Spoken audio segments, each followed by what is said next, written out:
Konnichiwa, Genki desu. Semoga para rebaner semua diberi kesehatan dan beras yang melimpah. Walaupun bulog, tapi nggak apa-apa. Yang penting masih bisa dicerna.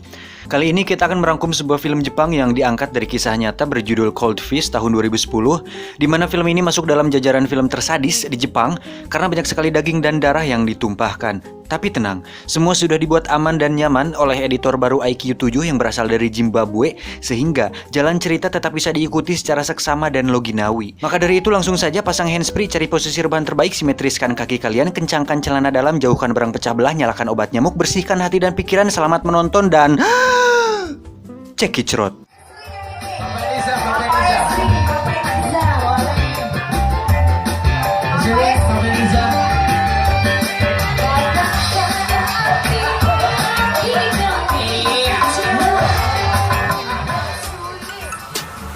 Get it when I get back.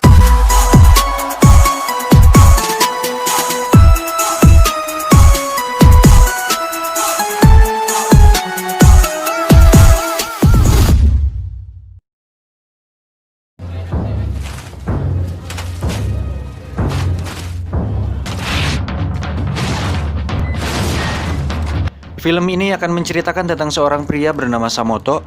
Dia merupakan seorang kepala rumah tangga yang tidak tegas, lemah, pemalu, dan terkesan mengalah terhadap segala sesuatu hal. Ini Mitsuko anaknya, dan ini adalah Taiko istrinya.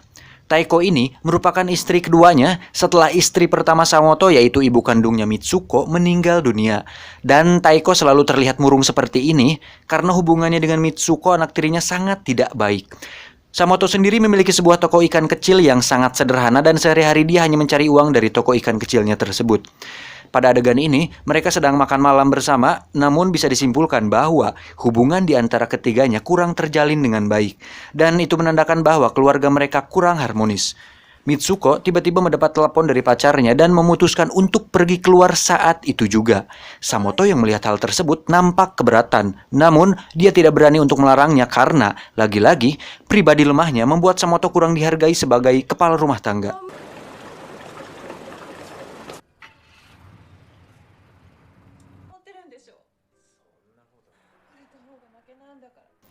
Selesai makan, Samoto ternyata sedang ingin melakukan pengencrotan, tetapi nampaknya Taiko menolak hal itu.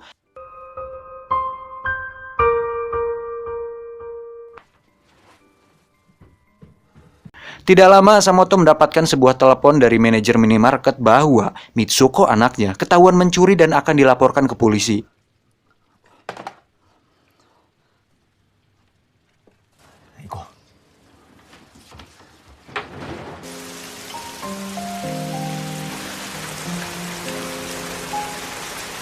Tiba di sana, Samoto dan Taiko langsung meminta maaf dan memohon agar Pak Manajer tidak memperpanjang masalah ini ke polisi. Tiba-tiba muncul seorang pria paruh-baya yang mirip kakek Sugiono masuk dan ikut duduk di sana. Beliau ini bernama Murata. Dia merupakan seorang pria yang sangat ramah dan menyenangkan.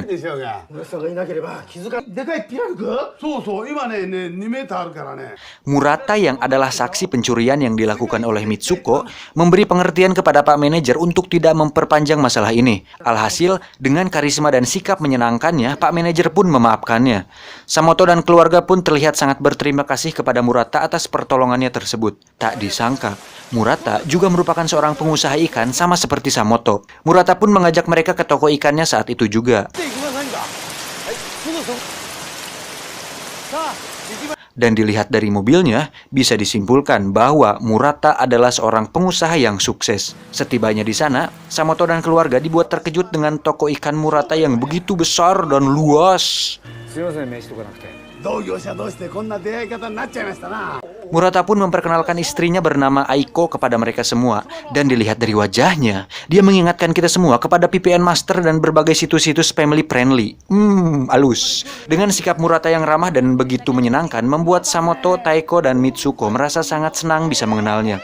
Murata pun dengan senang menawarkan Mitsuko anaknya untuk bekerja di toko ikannya. Hal tersebut tentu membuat Samoto senang. Saat melihat senyum istri dan anaknya, Samoto pun sedikit berharap mungkin inilah saat dimana keharmonisan keluarganya akan kembali terjalin dengan erat.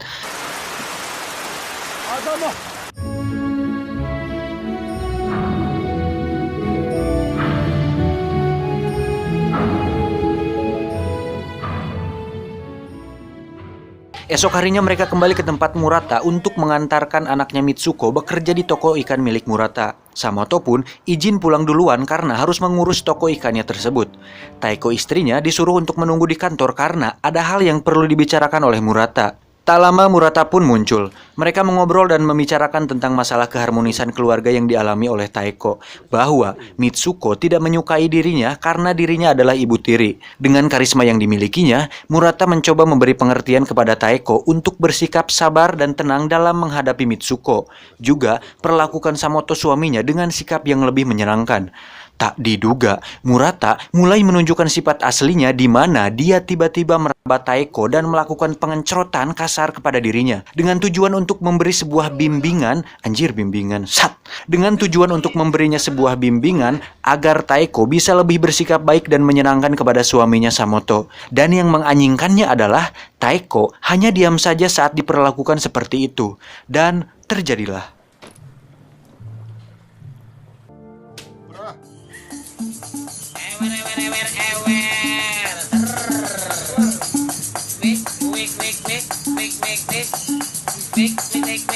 Singkat cerita, Murata pun mengantarkan Taeko pulang ke rumahnya. Di sana, sudah ada Samoto yang menunggu. Mereka pun sangat berterima kasih kepada Murata atas semua kebaikan yang diberikan kepada keluarganya. Cie, istrinya dicicipi orang, sat! Murata pun meminta Samoto datang kembali ke tokonya besok untuk membicarakan bisnis dengan para relasinya. Samoto pun dengan senang menerima undangan tersebut.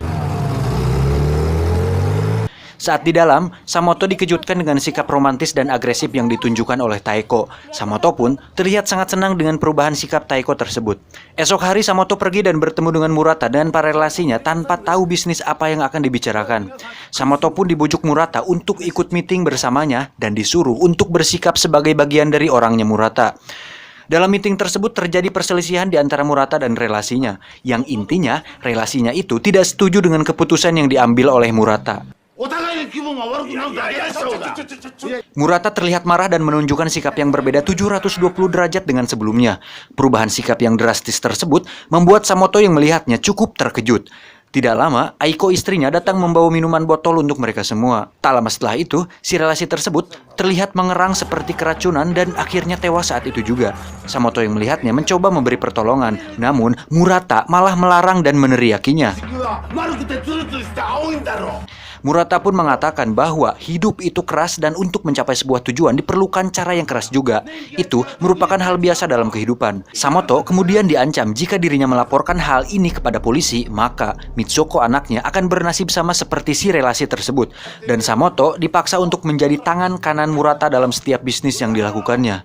Samoto yang lugu dan polos pun terlihat panik dan terpaksa menuruti semua perintah Murata.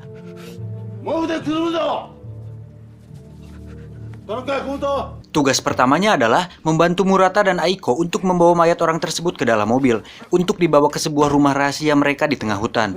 Oke, sampai di sini mari saya jelaskan. Berdasarkan riset yang dilakukan oleh tim IQ7 yang pernah bekerja sebagai tukang pijatnya Maria Ozawa, Murata ini adalah sosok psikopat yang sangat manipulatif atau dalam bahasa sederhananya pandai berbohong dan lihai dalam mengendalikan perasaan orang lain dengan karisma dan sikap yang diperlihatkannya. Hal itu dibuktikan dengan terjebaknya Samoto di lingkaran hidup Murata yang penuh kegelapan. Lanjut, sesampainya di sana, mereka pun membawa mayat orang tersebut ke dalam rumah. Samoto diminta untuk pergi keluar selagi mereka mengurus mayat orang tersebut. Tidak lama, Samoto disuruh masuk ke dalam. Dan terkejutnya dia saat melihat Murata dan istrinya sedang mencincang mayat orang tersebut. Darah dan daging pun tumpah ruah dan membanjiri lantai di sekitarnya. Anjir, Jepang paling bisa emang kalau soal darah-darahan. Mereka berdua pun tertawa sambil menjahili Samoto yang terlihat mual karena melihat darah dan daging yang sudah tercincang tersebut. Selesai dengan itu, Murata pun membuang potongan daging tersebut ke dalam sungai. Sepulangnya dari sana, Samoto langsung pulang ke rumah dan mendapati istrinya sedang mandi. Lalu, untuk melepas stres, Samoto pun mulai remas dan melakukan Nah, lagi-lagi anjir. Baru mulai udah 2 kali pengencrotan. Anjing. Lanjut, Samoto yang masih syok dengan kejadian hari ini pun tidak bisa tidur dengan tenang dan minum segelas air untuk menenangkan diri. Esok harinya dia kembali ke tempat Murata untuk memeriksa keadaan Mitsuko. Namun, dirinya malah diajak untuk bertemu dengan seseorang bernama Mr. Tutsui. Beliau ini adalah teman dekat sekaligus rekan bisnis dari Murata. Dan pemuda ini adalah bernama Yanto, dia adalah anak buah dari Mr. Tutsui. Saat mereka mengobrol tak diduga, mereka kedatangan tamu tak diundang yang merupakan geng Yakuza. Ternyata mereka semua datang ke situ untuk menanyakan saudaranya yang menghilang, dan saudaranya itu adalah orang yang sudah Murata bunuh kemarin. Di sini kita bisa melihat bagaimana cara psikopat menyelesaikan masalahnya. Murata dan Aiko yang sama-sama psikopat dengan lihainya berpura-pura seolah tidak tahu mengenai hal itu. Mereka berdua bersikap ketakutan dan menyedihkan agar geng Yakuza tersebut simpati. Di sana Mr. Tutsui juga berperan seolah tidak tahu dan meyakinkan geng Yakuza bahwa Murata dan istri adalah orang baik dan polos. Alhasil geng Yakuza tersebut berhasil tertipu dengan trik mereka berdua.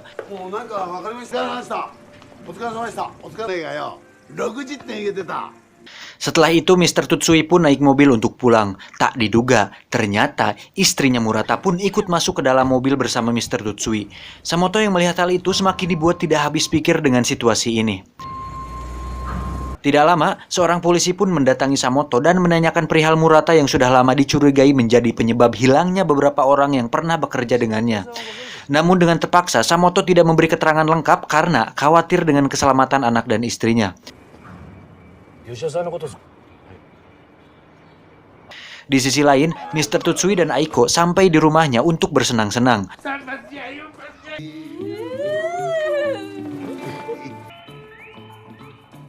Yanto anak buahnya pun diminta untuk tetap di sana dan menonton selama mereka berdua melakukan pengencerotan.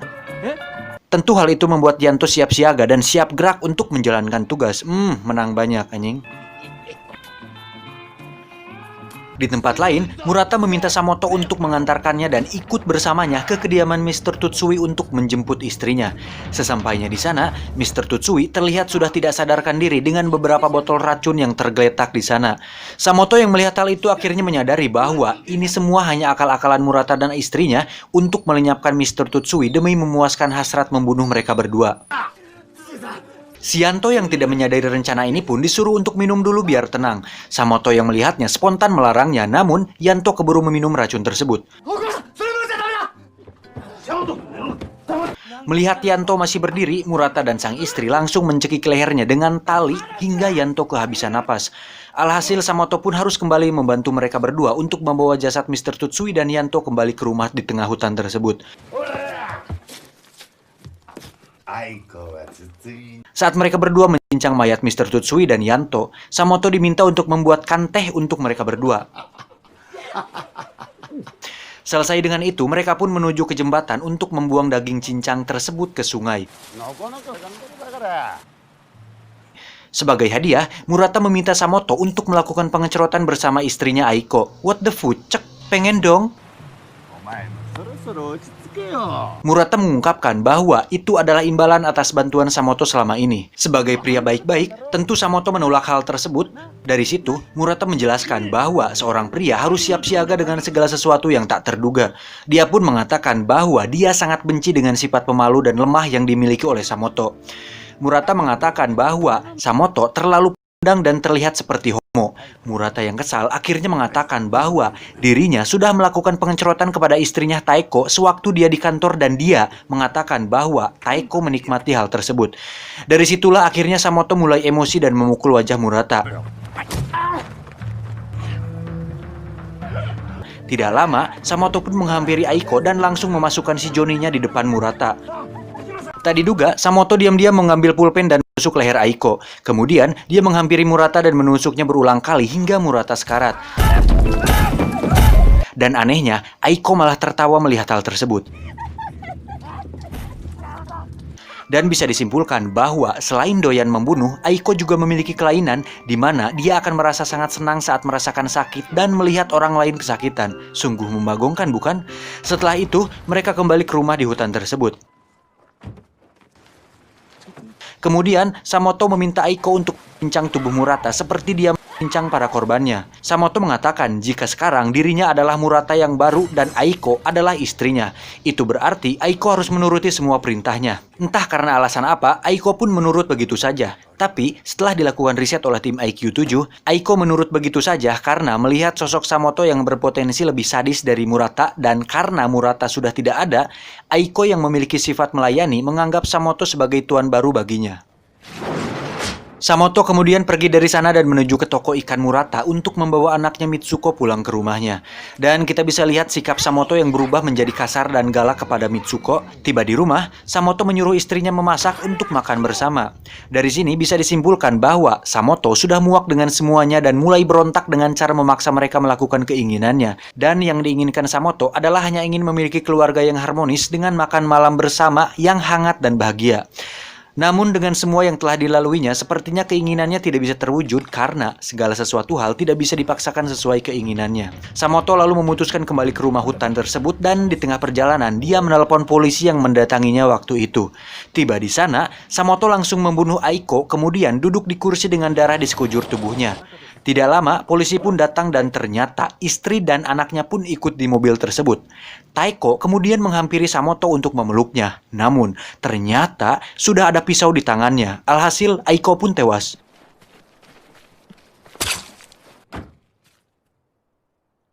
Kemudian Samoto mendekati Mitsuko, lalu mengatakan bahwa hidup itu nyeri. Kalau kamu mau hidup, kamu harus siap nyeri. Kalau nggak bisa, kamu boleh minum Panadol. Samoto pun menggerok lehernya sendiri dan tewas tepat di depan mata Mitsuko.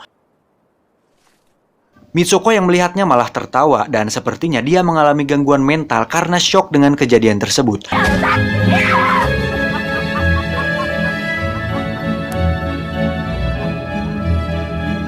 Tamat. Ending yang sangat... udahlah.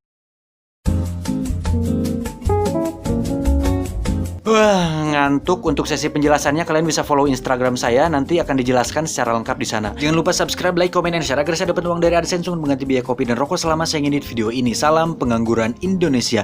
Ora, kenje, bagisi, ora. Mario Jawa, Jule Opai, Ameri Wicenose, Aneo kita, hentai.